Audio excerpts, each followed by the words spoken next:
I ignored my destiny once. I cannot do that again. Even for you. I'm the only one who knows that. At least I'm the only one with the will to act on it. The Mad Titan Podcast with your host, Jay Washington.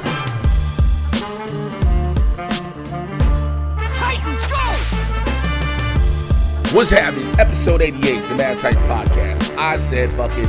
I couldn't wait no more. I had time between an audition and prepping blurs. I said, let's do it. It is me, your resident supervillain, Mr. Jay Washington. I have been mad because I haven't been able to give this to y'all because I've been nonstop fucking busy. And people like, yo, busy is good. Busy is good. Busy is good. It is good. And y'all already know I love to be busy and I love to keep working and doing what I do. But damn it, I got to come back home where it all starts for me, and that's my baby. That's the Mad Titan Podcast. That's where people show the love and everybody like to hear. And for those who don't know what this is, I get you caught up on all the things happening in the Marvel and DC live-action cinematic universes. This is Barbershop Talk for Nerds. It's going to be in a very abridged version. I'm shooting from the hip with this, all right? I didn't populate a run sheet. I didn't research every single thing to get. I know what's, pretty much in front of me, things that have been in the forefront of the news and stuff that I want to just, get off my chest and spit about.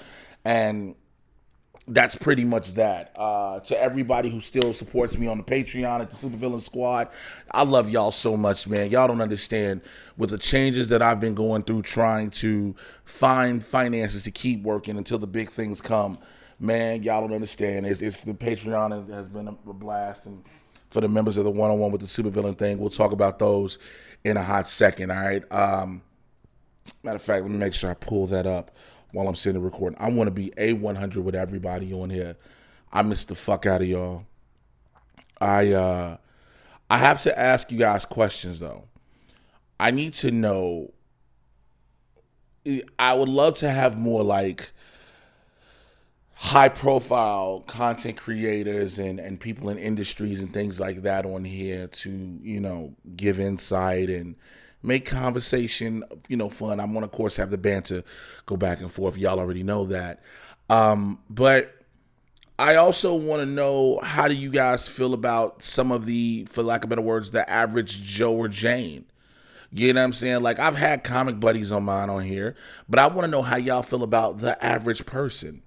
Like if I get somebody you don't know, that maybe ought to be a comic no one knows, or they might be somebody new to the game, somebody I'm just a good friend with, and we just chop it up as always with this. Are y'all game for it? Because I don't ever want to put this shit out and it don't be right. Whether I'm doing it by myself or doing it with somebody else, I want y'all to have the best that I can get y'all out this motherfucker. Plain and simple. I think that's the best way to say it. Let's see, put that there, click it there. Maybe you can go in alphabetical. Bam, there we go. Got it. All right. So let's kick it off as I always do with my Marvel news. This news just dropped this morning. I woke up extra early and I couldn't go back to sleep for a while, and I didn't get a chance to put it on the website, which, yes, the Mad Titan Podcast website is still up. I still pay for it. I'm still start to update it. I need to get an assistant in my life is what I need. Somebody to help me organize and structure all this shit. But anyway, it is being reported now that Catherine Hahn will be getting an Agatha Harkness spinoff from WandaVision. It's coming to Disney Plus. This was broken first by Variety. I said it on Twitter. As long as the theme song is Agatha all along, I'm good for it. I'm here for the series. Here's my only question.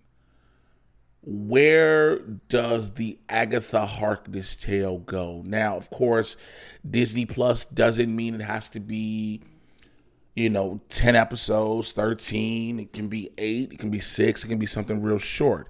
And I get it, right? And I'm with it. I get it. But where does this story go? Because, again, my knowledge of Agatha Harkness, I had to do some more research. But I know she's involved with Wanda Maximoff, the things like that. Let me do some wild. Let's be raw and wild here together. All right. Let's everybody rock with this together.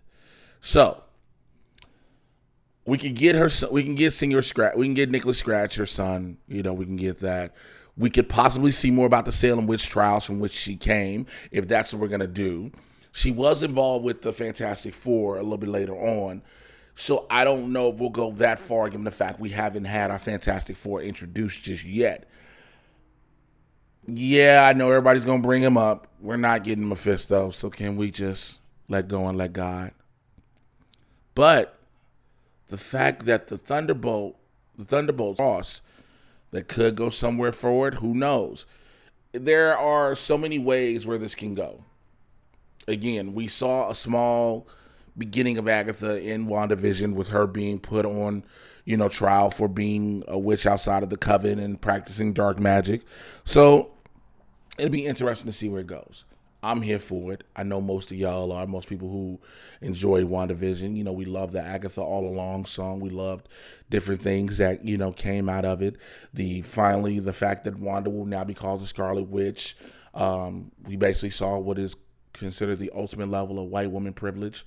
You hold a town hostage and then everybody just let you go. But at the same time, like I've always said, who was going to stop her? Monica don't even know what people keep saying, well, Monica Rambeau could have stopped her. Monica don't even know what she can do yet. So she probably wouldn't have been able to stop her. Now, by the time the Marvels come around, she might learn more about her abilities and things like that. And we'll see, and we'll talk about that as that comes around. So what if has happened, speaking of Disney Plus. Again, shooting from the hip with this show. The season finale of what if happens. We got the Guardians of the Multiverse. Now, I've seen throughout all of social media, which sometimes I think is a good and a bad thing. I think social media can be meant for good, but I also think I've said this a lot of times. Social media is giving everybody a voice, and everybody doesn't need a voice. Let's just be real. Everybody doesn't need a voice. There is a reason that there are some people who are considered pundits, critics, people who are journalists, people who are athletes, or executives, and all these other different things where there are still the common folk, if it makes sense of what I'm saying. Where we're now at a point, because of social media, everybody wants to be seen on the same level. And job titles and what a person does is what differentiates us, because again, that gives us kind of a balance. And I'm not talking about a monetary shit. Don't think Jay's like, yo, you making this amount of money, you better than this motherfucker with some money. No, because I know people with a lot of money who are miserable. I know people with no money who are happy. So I'm not going money. I'm just saying the voices. So when I say that, I go back to what if. Again, everyone is not going to like everything. I know this. I'm going to talk about a movie that I don't like, and a lot of people don't like either. But again, this movie keeps making money. What if happened? Now, what if was meant to literally just be a hypothetical of what if. And I've said this a lot of times when it comes to Marvel in general. We as an audience have gotten spoiled. We as a viewing public have become, for a lack of better words, content with what we've gotten because we're used to a certain thing, a certain level with Marvel, right? So once Marvel goes outside of that normal box and they do something different, there is so much pushback because this isn't what we know. Many people are unfamiliar with the What If comic book series. That's fair. No foul on anybody there. A lot of people who are getting into comic book movies and TV shows now, let's just be real. Everybody didn't grow up on them like a lot of us who listen to the podcast and who record these things and do this shit did. A lot of people didn't. I understand that. Your boy not tripping. But I know some people who seem like everything What If was just terrible because it wasn't what they thought it was going to be. And I think in that mindset, no matter what it may be, and this is coming from Jay Washington, if you automatically have a preconceived notion of what something is going to be, you're setting it up to fail. It's automatically going to disappoint you. And I said that, prefacing myself, because I know people will go back and say, well, Jay, you were always anti the Snyder Cut. So when the Snyder Cut came out, you were going to hate it regardless. And I had to tell people that's actually the opposite. I wanted to be proved wrong. One of the things I've always said with the Snyder Cut, my biggest issue was it didn't need to be as long as it was. You could have cut a lot of the fat out and you would have had a concise film. There are certain things that weren't needed that were just used to feed ego. Like Jared Leto's, the nightmare scene at the end was pointless because what it did was it gave hope to something that Zack Snyder knew there was no hope for. And by that I mean going further with the Snyderverse. Again, I say this to say I wanted the movie in itself to succeed. Like I said, I felt it was just too long. I felt there was a good 3.5 hour movie within there instead of having to be 4-something hours. That is me. Again, that is me. Just like, again, everyone else has their own different perspectives and opinions. But when it came to What If, I think a lot of people got so content with what Marvel has given us, action-wise and story. And then some people will say it is cut and paste. Some people will say it's very formulaic. But again, if it ain't broke, don't fix it. You know what I'm saying? And formulaic has worked. Now, would I say they tried to fix anything when it came to What If? No. They just gave you a, what if this happened? Again, like the comic book series. Let's talk about the multiverse. Let's talk about The Watcher. We're expanding the Marvel Universe within the cinematic realm just as it is in the comic book realm. And so for that, you know, there were some things I think in the finale didn't make any sense. Like when all of a sudden did Gamora and Tony Stark become a team? You know what I'm saying? Like Tony in the Hulkbuster armor. There must be an episode we're missing somewhere. You know, there's no explanation for it. A lot of times, a lot of shows, whether it be comic book, action, drama, whatever, do these things. And a lot of times the audience is left wondering and pondering and figuring out how this happened. It is what it is. To have the Watcher get involved, to have a situation with Dr. Voodoo Doctor Strange, the evil Doctor Strange, and I can't remember if it's Dr. Voodoo or whatnot, so please forgive me. Again, top of the head, shooting from the hip. But all these different things. And so we, as, you know, a lot of people just didn't rock with it. Some people thought it was great. Some people thought it was good. Some people thought it was terrible. But again, it all depends on your personal preference. What If can keep going? Unfortunately, we won't get any more of Chadwick Boseman as T'Challa's Star-Lord because, you know, unfortunately he passed. We lost him too soon to colon cancer. And it was confirmed that director Byron Andrews said that a Star-Lord spinoff starring Chadwick Boseman was in the works. So they were going to keep that going. And unfortunately, we don't get that. Now, again, will we get more of What If Season 2? Potentially. We don't know yet. Depends on how long it takes them to do the animation. That is always the thing. Now, I know a lot of people had a big issue and a gripe with that there was just one style of animation throughout the entire thing, where they could have done a Love, Death, Robots on Netflix type deal, and you have various animation styles, which I personally, I ain't gonna lie, I would have loved to seen that as well. I'd have loved to see it as well, but I was happy with what I got. I can't complain too much. So that happened. All right. Now we move on to knowing what's next coming up next in the Marvel Cinematic Universe as film goes, and that's Eternals in November, which I'm trying to make sure I get in to see that because I'm a fan of it. Been reading the comics. I've been telling y'all all that. So I'm sitting there talking, and I'm opening stuff from a gift bag that I got at the LA Comic-Con Halloween after party like a big kid. Like my OCD is off the meter, so we'll just see. Anyway, let's move on. The movie I wanted to talk about that I have different feelings about is Venom: Let There Be Carnage. Now, as of right now, it has passed over $100 million at the domestic box office, all right? Now, this isn't a shock for me. This ain't a shock for your boy. It's not at all. According to Cinema Score, audiences gave it a B+. I am not shocked. I am not shocked. The first Venom clocked damn near $1 billion. So if the first Venom clocked damn near $1 billion, why would I expect for this one to do anything less? With the addition of Carnage and Shriek. Now, again, if you checked out my review over on my YouTube channel, youtube.com/JAYWashington80, you know how I felt. I knew they would lean into the cheese. I just was hoping for more. Yo, I was glad we got rid of the regular bullshit wig that we put Woody Harrelson in at the end of the first Venom.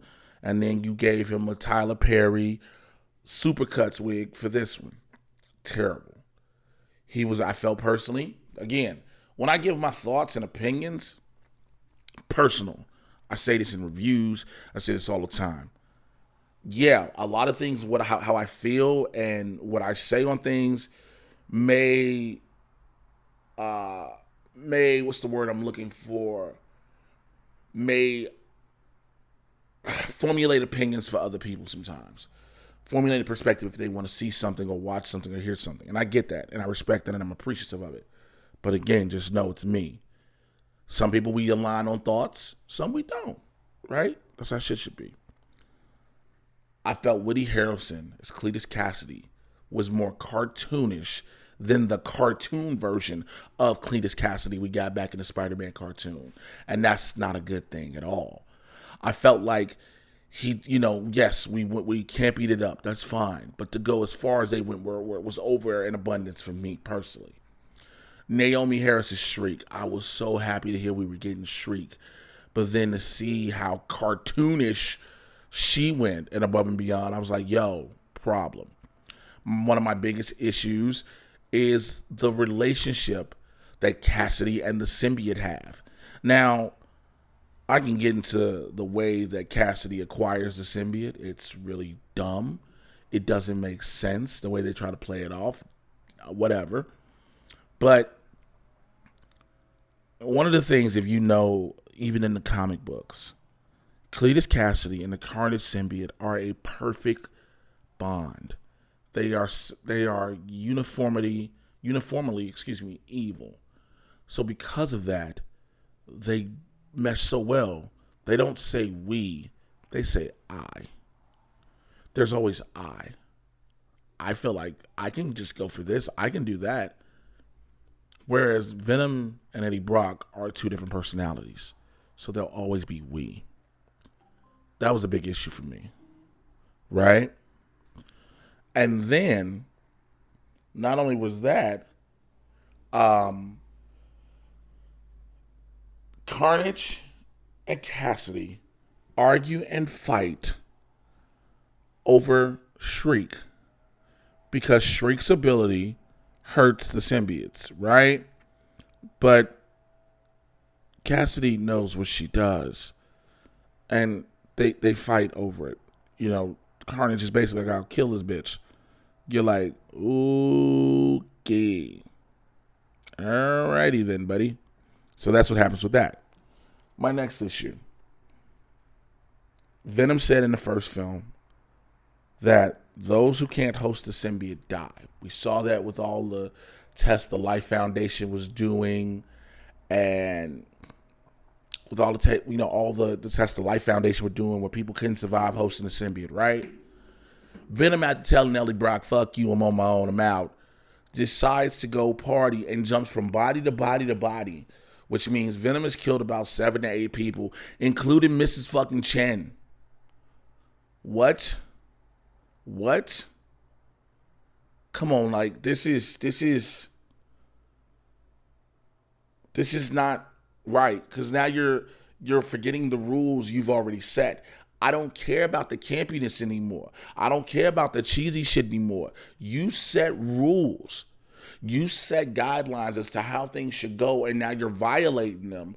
And you do all this to like Venom have a coming out party. And like I said in my review, I'm all for the representation of the LGBTQ plus community.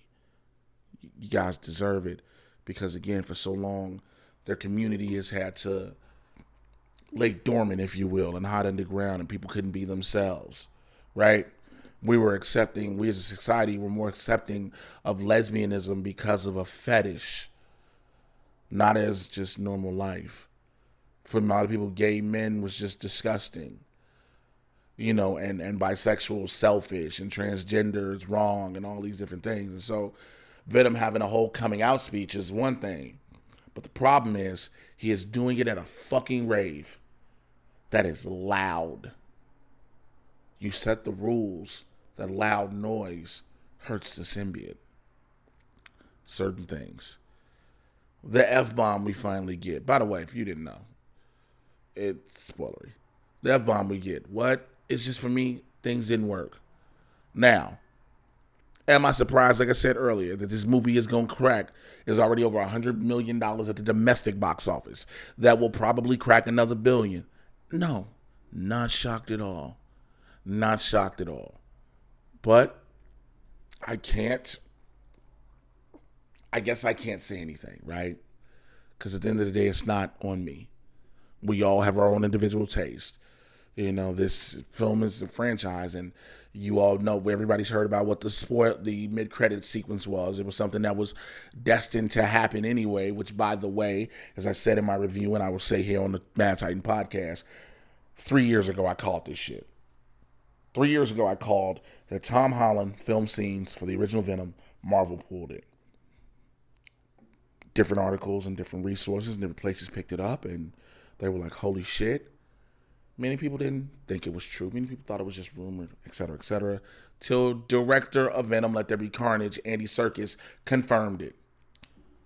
Give your boy his props. All right? All right, now my last bit of news. This is going to have to be talked about because it was a big thing that happened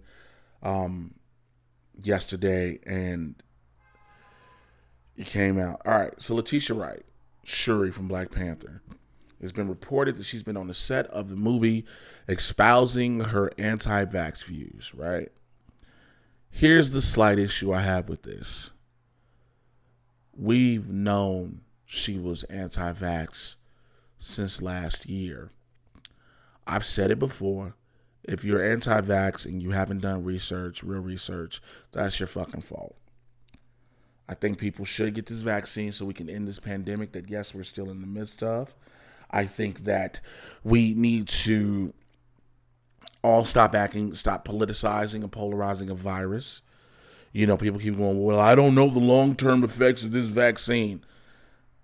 You don't also know science. You know, people bring up how long it took to make polio vaccine and smallpox, et cetera, and forget that throughout the course of history and throughout time, science has evolved, and that science has been studying coronaviruses in themselves for at least the past 20 years. I go back to the SARS outbreak, because SARS is a coronavirus and COVID-19's designation is SARS-CoV-2, and the common cold is a coronavirus. And then people go, well, if you get the vaccine, you still get COVID. That's because there's a new iteration of COVID. The virus is mutated, and when the virus mutates, the vaccine that it was originally tailored to, it doesn't have as strong as an effect, but the vaccine has done one thing in particular, and it's prevented people from dying. And I know, again, people are going to go, well, Jay, there's been side effects. People have had this, that, and the third. And I'm like, yes, there are side effects for every single vaccine that has ever happened. That is not a new thing. There are always going to be side effects in some people, no matter what medication comes out. But the thing is this,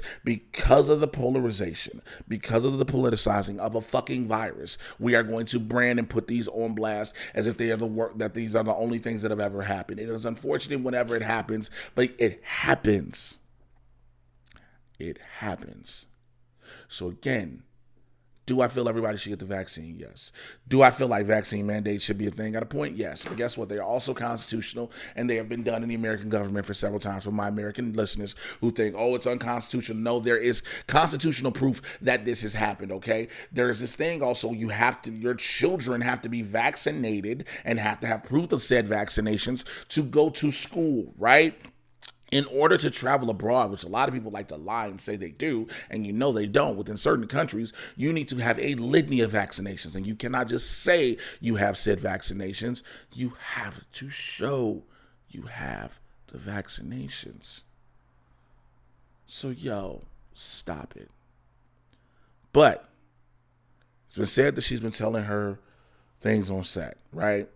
Here's the problem I have with everybody reposting this and going crazy. Not only the fact that, again, like I stated, we knew this shit a year ago, but in an article that only mentioned this for 2 fucking lines about Letitia Wright, people made whole new clickbait articles based off 2 fucking lines and from an article in the Hollywood Reporter, but yet the Hollywood Reporter itself did not mention Miles Telfer as the actor that it referenced, who is anti-vax, anti-COVID, got a whole production shut down, but yet named Letitia Wright. Letitia Wright has not had a production halted. Letitia Wright has not been a super spreader on set. Do I think it's wrong that she is saying her views like that? Of course, it's still a fucking pandemic. People are dying. If you get a little bit of soreness and all this, and if the vaccine keeps you from dying, then fucking get the vaccine. But to sit there and act as if this is brand new, when, as of last year, Disney knew how she felt, Marvel Studios knew how she felt, Ryan Coogler knew how she felt, all of her castmates knew how she felt, and she is still on the set filming the movie, right? But then somebody hit me on Twitter and tried to compare Letitia Wright to Gina Carano, and you cannot do that. Those are apples to oranges. Here's why. Letitia Wright posted a video initially and said, what? We can't question everything, and then people jump down our throats. Some people rightfully should. Some people, the way they go about it, are just absolutely fucking absurd. That's why I say, again, everybody shouldn't have a voice on social media. It's not the best thing all the time. But Gina Carano started denigrating Holocaust survivors and comparing being put on quarantine and the situations to the Holocaust, made fun of pronouns and consistently did that and did all these other things and kept digging and digging and digging a hole for herself where she really turned out to be a fucking terrible person. And Letitia Wright just says how she feels. Now, again, is it a dumbass point of view and perspective? Absolutely. Because science is proven. Science evolves. Also, science, when it does not consistently prove, it goes through the necessary steps to prove what went wrong and further get positive results. That is what science does. It evolves. People want to pick and choose what they hear and utilize when they say follow the science. And again, we are in a pandemic of a first-time virus, and so things will consistently change. News and updates will consistently change. But people act as if everything is supposed to be just one way, one thing, locked in no matter what, and that's just not going to happen.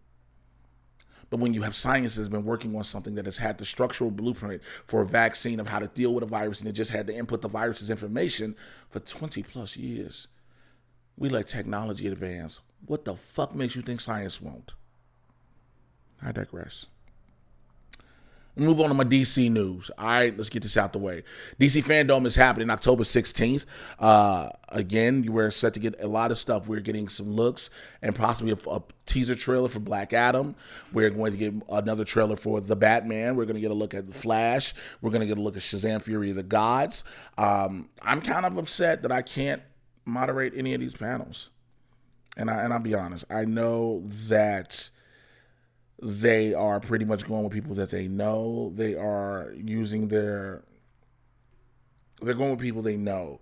They're using that group of people that are in-house, those quote-unquote high-profile individuals. And I'm not saying people aren't high-profile. I'm not saying, I just say quote-unquote, because that's how you got to use the term, high-profile individuals. And I just want to know how they get on that level. As much as I talk DC, especially when it comes to like the CW shows, Titans, Doom Patrol, Harley Quinn, I'd love to do one of those panels just to be a part of that. I live streamed it last year through Blurs in my channel, and I don't know if I'll do it again this year. But I know most of the panels have already been recorded and taped and will be edited up to be shown on the 16th, and I get it. It's understandable. I can't be upset. I just want to be a part of it. I just want to do more with what I love. I think I want to be able to talk more about it, to express my love to that cast and crew while the fan base gets to interact and things like that and take fan base questions and even pitch my shot to be in them bitches. I'm not going to lie to y'all. But that's that. So, again, we're getting a lot of that stuff. I can't wait for all of that. But I do want to close on this note, and I saw this yesterday as well. HBO Max had a press conference because they're talking about their launch overseas. I think it's some European launch, if I'm not fully mistaken. And in the thing of it, to push the launch, to push the project, they said the global phenomenon, Zack Snyder's Justice League. And by that, it's them saying that, and they're like, see, they admitted it. What it did was it re-triggered the whole Restore the Snyderverse hashtag. Look, I think people need to accept the fact that shit's not happening. It's not fucking happening. HBO Max stating that it was a global phenomenon. What it did, yes, it got so many streams. It got so many views. This is absolutely true, y'all. But what it didn't do is raise the number on subscribers, which they were hoping it was going to do. I need y'all to understand that. For those who keep trying to push back and was like, no, it did this big thing. It did views and streams. That was not the metric that HBO Max was looking for, nor AT&T when they greenlit to go ahead and do it. They were looking for the subscriber numbers to warrant the $90 million finishing of the project. Y'all got to understand the business. Anything can stream. Streams are cool. Streams are fine. Yes, we hear numbers about what's streaming for others, streaming platforms and how they're the highest streaming things here, there, and other things. And I get that. But this was about subscribers. So consistently going, restore the Snyderverse. It's not going to happen because Warner Brothers is not going to work with Ray Fisher again. No one wants to take that chance after everything that's happened with that. Whether Ray was right or whether whoever was right or wrong, they don't want to take that chance and deal with that. The execs don't want to deal with that. Yes, Ben Affleck is doing some stuff for The Flash as Batman again. But contractually, the odds of putting all of them together, especially with everything else they have going, is almost impossible. It's not as easy as saying, oh, you come do all this. We want to do this. Y'all just come back together and do it now. No. Everybody else has their other projects they're signed on and attached to for God knows how long going forward. So what people want isn't even feasible within a 5-year period. And by that time, you should have moved on from way past it. Let's just be real. It's people always go, well, not all people, but people go on social media. Look how many tweets this is. Dave Chappelle said it best. Twitter's not a real fucking place. It's not a real fucking place. Yes, something can trend on social media. But trending on social media is now like a news cycle. It's hot one moment and it's not the next. Oh, man, well, every time the Snyderverse comes to the trends, yeah, because everybody just does the same. The same group of people just tweet it all day, every fucking day. And all it needs is a catalyst to just start the machine up again, if you will. It doesn't do anything. I think we need to accept. Look, stop saying, oh, the director didn't get to finish their vision and et cetera, et cetera. And sometimes it just doesn't happen. It just doesn't.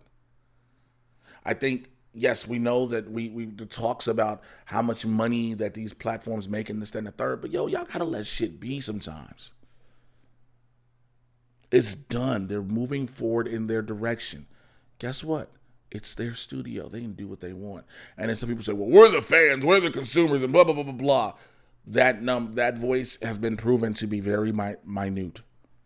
Again, that's the same voice from Twitter that was like, oh, it's going to be the highest thing, blah, blah, blah. Yeah, it may have streamed and made numbers, but it didn't do what they wanted it to do, and that was make money. Streams don't make money. Just because you might have watched it personally 3-4 times, that doesn't do anything when you already have a subscription.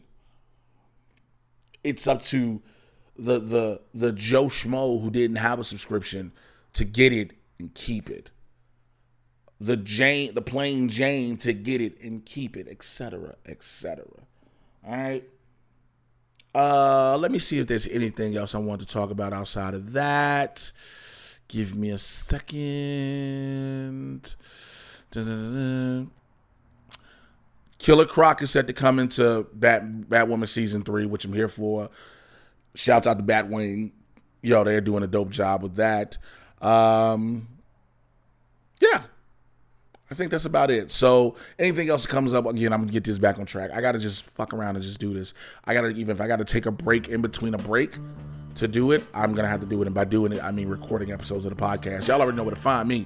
Twitter, Instagram at Mr. J Washington, MRJAY. You should know how to spell Washington. If you want to support, because I can really use it, the Patreon. Patreon.com/Mr. J Washington. It's the Super Villain Squad. Shout out to the members: Alberto Rios, Adam Collins, Brock Severson, Chauncey Woodson, thank you for being at the 101 tier. Alberto, thank you for being at the 101 tier. Cheryl Corman, Chris Lee, thank you for being at the 101 tier. Christopher Conley, Dan Bimke, David Adams, Dalvin, Edward Wilshire, Ethan Puente, Fanboy Cantina, Fillmore Pockets, Fred Castillo, Greg Morsheek, Hillary Nellums, James Robinson, Jim Payne, thank you for being at the 101. Jolene, you are the best, thank you for being at the 101. Justin Square, Kenneth Daisy, what up, homie? Kirsty Oliveria, Marcus Burton, Mikey Lito, Patrick Harden, Quintel Milrow, Randy Constance, thank you for being at the 101 tier with your annoying ass, bro. Really related to you too for the 101. So Govin, thank y'all so much. For those of you all here, those who remain, I am grateful for you all immensely. Let's put this out there too. 818-276-6947. 818-276-6947. That's the Mad Titan Podcast hotline. Please get the calls in. Let's get this rolling again.